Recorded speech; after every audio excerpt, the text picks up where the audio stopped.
Yeah, hi there everybody. It's Thursday the 26th of November 2009 and it's early on in the morning, and I just wanted to deal, if I could, with the second part of this ClimateGate affair. It's getting on anyway. And before I do that, I just want to touch on one thing. I want to put a caveat in, a little sort of warning as it were. You know, I've been thinking about this over the last couple of days, and this is just my humble opinion. I think it doesn't matter how many ClimateGates there are. I don't think it matters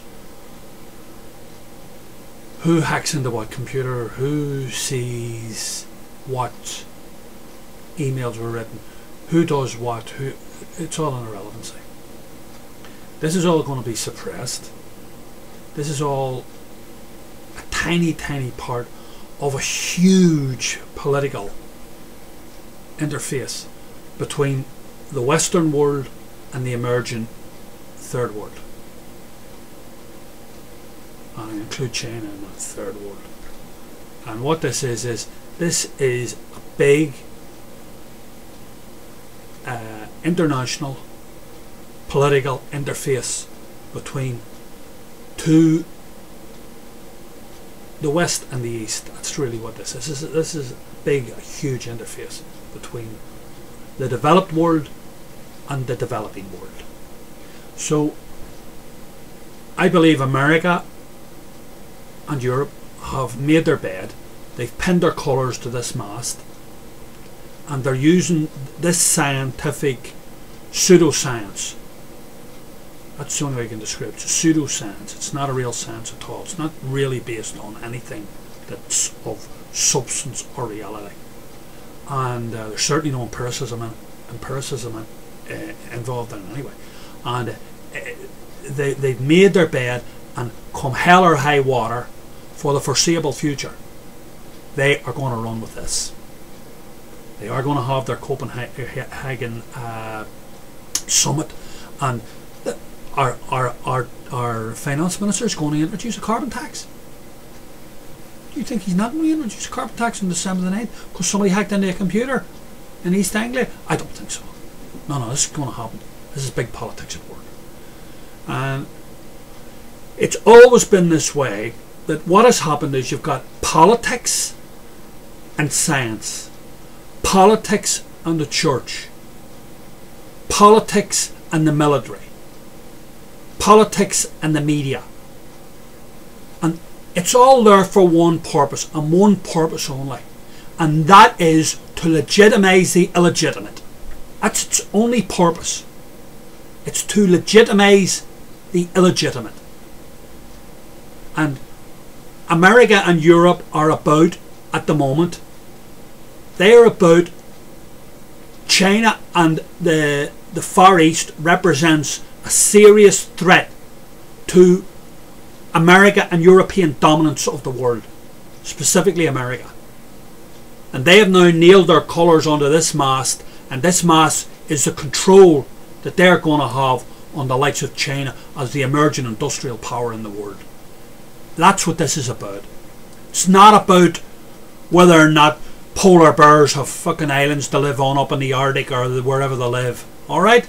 Or that the polar ice cap is melting, or that the mass of the size of Greenland is diminishing by 5% every year, whatever. Okay, it's nothing to do with that. I mean, if you want to find out about these things, go on the internet and go and look at climate change and see it. Almost half of the world, in scientific terms, is divided on this. You've got major climatological experts who are completely and utterly opposed to everything that this. They quote the two examples, and the two examples are, which I would agree. What about the medieval warming period? This thing lasted for 300 years, and the Earth was warmer then. This is from, I think, around about 900 about 1100 AD. Okay, the Earth was warmer then than it is today, and there was no industrial pollutants then. The Industrial Revolution only started around the 1830s, 1840s. And then what about the mini ice age? And there is empirical evidence for that. You go into any museum in the world and you see it. Peter Bruegel's paintings and the Flemish masters' paintings of them. where all the canals all over Flanders and all over Belgium and all over Holland froze over every year. It's froze solid. The sea froze. The sea froze for hundreds and hundreds of metres. People used to go out and skate on the sea. Explain that. There was no industrial pollutants then. Explain that to me. I'm just an ordinary Joe, as I keep saying about. I'm just an ordinary person. But please explain that to me. No. Look, this is dead simple.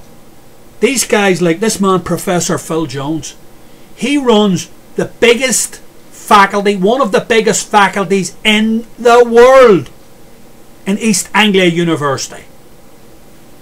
He's his chief professor. Underneath them are assistant professors. Underneath them are all these doctorates. This is one of the biggest research programs in the world. It's sponsored by the British government, United Nations. I'm sure the Americans put money in it. I'm sure there's private corporations all over America put money into it.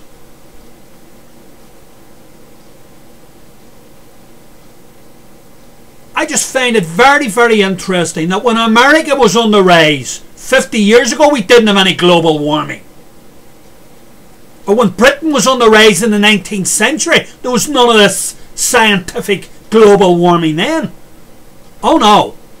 All of a sudden, China's on the rise, and these Far Eastern countries are on the rise, and there's global warming.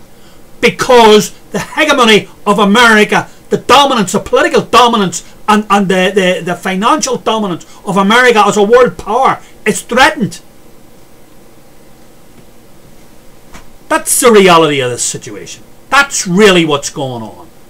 Not about temperatures and polar bears and ice caps melting and what do you call it? Sea levels rising.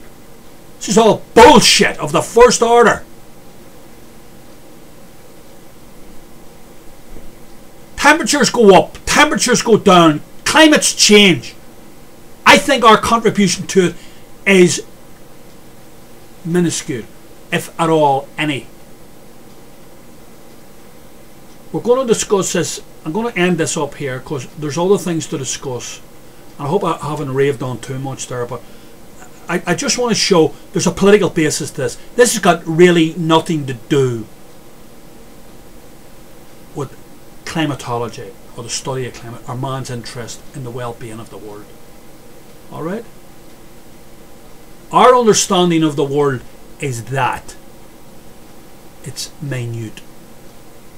We're the most arrogant creatures in our known universe. We are. Us. Only 5,000 years ago, 6,000 years ago, we were on about living in caves. 10,000, well, maybe 10,000 years ago. You must never forget this. We're extremely arrogant in this world. But anyway, our arrogance is only matched by our foolishness and our lack of wisdom.